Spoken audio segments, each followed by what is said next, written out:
It's Monday, and do you know what time that is? Well, it's time for news and information from around the community and the game as well, with a little bit of opinion from myself. That is called the MCN. Now, do you remember the story I keep telling you about 2019 and how players' first experience of the games was thrashing on screen? Yes, people were quite literally thrashing on the screen like that, trying to play the game. And it was everybody, women, men, children, the whole lot were literally not knowing how to play the game, would get frustrated and go, why would I play that again? So that's what I'm actually going to showcase right now is video footage of that happening. Kabam at the moment are at El Capitan Theatre and give away, they'll give away some swag, but they in this segment here, kind of let you know what's going on with this. So you can see people playing the game, El Capitan Theatre, which is cool. And then all of a sudden, yes, that's what it was. This person looks like they know a little bit about what they're doing, which is good. But the thrashing around is a thing. You know, it worries me that people's first impressions of the game is that, and without kind of taking a bit of time to really kind of understand a bit more about what is, of the game. You can earn these little pins here. So Contest of Champions, Herbie pins. I love those Herbie pins. And I'm seeing, is there any kind of is Kabam Vincent giving anything away by having something like a name in these? He's got Herbie and then CLO. I don't know what the other ones are, but is he giving away a champion maybe coming in the future? Probably not. Anyway, it's still exciting to see these. And also there's different props from the movie, maybe. That's cool. Something there in the art style. It just reminds me of the Jetsons. Anybody that knows what I'm talking about. Anyway, I really hope that players, especially new players to the game, give the game enough time if you're playing for the very first time, and look to enjoy it and kind of understand it, and not kind of thrash around on screen and going, that's what the game is. Anyway, we return back to more hard-hitting stories in the world of Marvel Contest of Champions. Hey, have you got a problem with dimensional arcade objectives not working? Well, Kabam say it's you. It's your fault, and you should get in contact with support. Some players are claiming that they finished Shatter Mode twice with Thing and isn't registering. Although it says that, that's right. Actually, they said they've done it more than twice, and it hasn't registered these objectives right here. Maybe it's these lower objectives that seem to be bugged in some sort of way. So the ones to do specific characters. Of course, if you've been able to access the Shatter Mode earlier, you've spent some money. So fair play, I guess. Yeah, you would have done. Or is it? Yeah, because this is day 2. Day 1 was Thursday. Day 2 was Friday. And whilst I'm recording this, it is Saturday, by the way. Saturday morning, I need to go to the garden centre because that's my life. Then I've seen Fantastic Four. That is good. How are people in Shatter Mode already? There you go. I kind of didn't scroll back down. I got the answer. Here's the final answer to that. If you're having issues with objectives, please reach out to support. Seems like an issue requires us to look at your individual account. So you contact support, they dive in and take a look what's up for your specific account and help you get sorted as soon as they're able to sort it, because the issue isn't universal, can't say exactly how long it will take, but support will know best. So that gives you a bit of a hopefully. Oh, here's an actual support ticket. We are working diligently to resolve the issue as soon as possible. We can additionally detail support update about the fix could be announced on our forum. Oh, it's just filler, isn't it? Pomp and filler. Blah blah blah blah blah blah blah blah blah blah blah. It's AI response. So anyway, let's move on to the next story. Fluctuating box and Saga base. I nearly swore then. Look. If you are spending money on this event, if you are getting some stuff from the free box that you get, the free key to kind of open, there was a lot. Even I was saying well, where's the crystal? We're getting 5,000 shards to something. We're well, where's the crystal? There's other clarity and information that needs to be surrounded these particular events. But it's something that I think Kabam are doing, like coming close to September and I want to say October, is they want you to part with your units so you don't have any available for things like Cyber Weekend deals and the Banquet event 2025. But definitely players have pointed out about the fluctuating box. Okay, so Dirty Doss says, I'm not typically one to pitch a fit about sales and stuff because I get that they need to make money and whatnot. How on earth did this thing get approved? $40 per key, meaning almost $600 on all of them. I mean, we looked at it and went, like what was it, Friday? I went, well, why would you get on any of this stuff? Like, this just doesn't seem to be anything of value.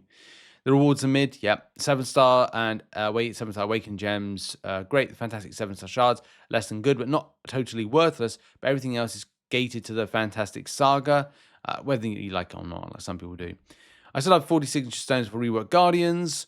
Yep, I'm just so confused of what exactly is supposed to be worth shelling out money for. That's a lot, can have some sort of defense, but it's just baffling anyway, whatever. Cutting off spending was definitely the right move. It's a Fantastic Force Saga sale. That's why there are Saga items geared towards Fantastic Four champions. Force champions. If you don't have any of those champions you're wanting to invest in, there's probably some few, which is fine. Or you just hoard them and hold them for later on. But if you don't want to spend, you don't have to spend. Then it seems they're not designed a lot of people. It's another spending event. It's a sale. We'll continue to have those that aren't required to participate in. And these particular sales isn't moving the needle much in terms of vertical account progression. I've seen people get the 7-star Awakening Gem from the key, as well as a Valiant, Crystal, and Sigs. The alternative would have been not to give a key away for free, but that isn't very fun. Yeah, but thanks to Kabam for at least giving a key away. There's people like, oh, was it White Mummy I saw on X? Got a free 7-star Sandman out of it. So look, I think, I think I even said in the video, like, thank you to Kabam for it. But then there's the other side of, well, what do you do with 5,000 7-star shards? And if you're getting 5,000 7-star shards specifically for Fantastic Force for free, how the heck are you meant to form? Now that question is somewhat answered in a bit. And I think actually with this segment right here, we did very well there. The saga isn't over. There will be more available, especially when it comes to more of the shards. So that's good. I think there's further clarification on this here, which is, hey friends, those shards will be converted to 7-star shards after the event is over. So if you don't get to form for whatever reason, at least you get that. But you'd want to get the 7-star fantastic crystal.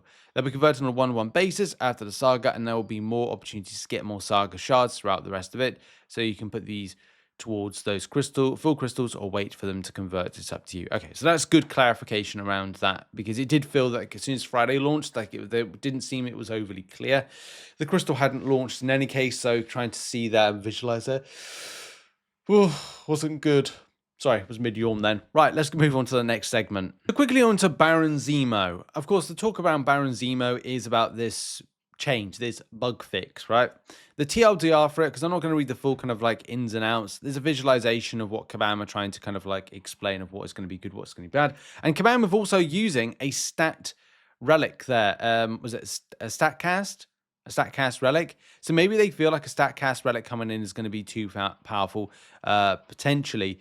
Now, there is the rumor about potentially, again, I'm using the word potentially, a 7-star Baron Zemo might be coming in. Also, Kabam have revealed right there that there's more kind of like a little kind of inner gold around the StatCast relics, which looks quite nice on the contrast, which is good. It would have been better if they were like red for Bullseye or whatnot. But seeing a huge amount of damage for the champion, wow, that's nice. There's a good rate of kind of just, huge damage that could be done with it. The TLDR is anywhere that synergies are active, Zemo opponents will deal less damage against him. Their special attacks.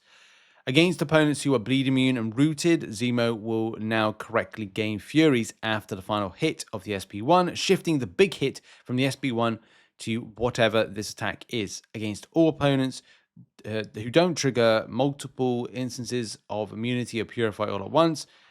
And against all opponents who trigger multiple instances of Zemo Furies will continue to work the same way. These changes will go live 52. And Baron Zemo looks good in purple. So, yeah, there's more teasers. I don't want to say like, oh, 7-star guaranteed. It's like, yeah, there's that. It feels weird, doesn't it? Like a month before to do all these bug fixes and then go, well, there's what a 7-star can do. Is a 7-star coming in? Karate Mike very happy? Just saying, like, it's like, if 2 + 2 is 4, then 2 + 2 is 4. Like, it's not 2 + 2 is actually 3. It's hard to say. I'm hard. God, you can tell I haven't had a coffee yet whilst I'm recording this. I'm hard. Okay, right. I think we're going to wind up the show now because I need to kind of have a coffee and do stuff. Not because I'm hard. A lot of people that play Baron Zemo like Baron Zemo, but in the last few years, I'd say 2 years, after the Necropolis, kind of like, oh, Baron Zemo was meant to be this great champion everyone's going to use in Necropolis, and didn't. And I'm not saying people don't play the champion. Will people play the champion more as a 7-star? I don't doubt it. I think a lot more people will start to pick up Baron Zemo, provided they can get him and he's not like a super spendy champion to grab, right? However, if you're peed off about this or annoyed about this, you're fine to be. But Kabam have basically said that 5% less damage is actually resulting in 5% more damage from opponent's special attack, excluding blocked hits. We'll be cleaning the synergy up so that Baron Zemo and any Thunderbolts on the team correctly mitigate rather than increase their opponent's special attack damage, which is somewhat of a benefit. And when it comes to whenever the opponent purifies a debuff or is immune to an effect, Zemo gains a Fury buff, increasing attack rating by X amount. Kabam have basically said against a rooted bleed immune opponent and tries to apply 7 bleeds at once. In these cases, instead of the Furies being gained to set up a big next hit, the Furies will erroneously apply to and be consumed by the same hit that triggered the immunities. When this happens, the icons for those Furies never become invisible. And then follow up with this. So overall, the damage, so the fix will be, so the overall damage output will not be changing, simply moving to the following hit, providing the following hit, based on the pattern, is going to be spicy enough. You know, if you're not seeing great, huge numbers, then yeah. A bit more clarification here for the second bug in particular, because that is the big one, resulting in instant buffs, which intentionally don't exist elsewhere and can lead to unintuitive or frustrating interactions or the lack thereof, like how only post-fix can he leverage his Furies in a combination with Strikers. So that is going to be another kind of key thing for the future. And that's going to be it for the show. There's a lot more to that Baron Zemo thing that meets the eye, and will you feel a difference? Maybe if there's a 7-star version, will again you see like a huge amount of difference or feel a great amount of distance? We'll have to again see with that. What are your thoughts on some of the topics raised in the show today? Let me know in the comments, and I will see you all later on. Have a great day. Bye-bye.